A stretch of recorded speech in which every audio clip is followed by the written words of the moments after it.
आरे आरे प्रेम के चिरैया ए अंगना बिचवा जनी बोलिहा हो।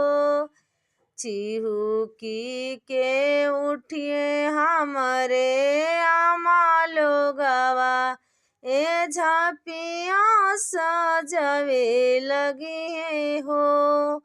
आरे आरे प्रेम के चिरैया हमरा भभिया गवा जनी बोलिहा हो।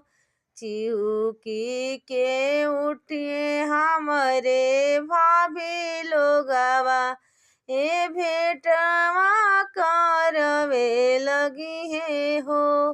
आरे आरे प्रेम के चिरैया ए नौनिया गवा जनी बोलिहा हो।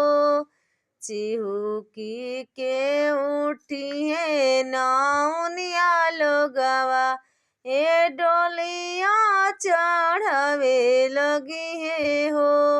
आरे आरे प्रेम के चिरैया ए डराइवरिया गवा जनी बोलिहा हो।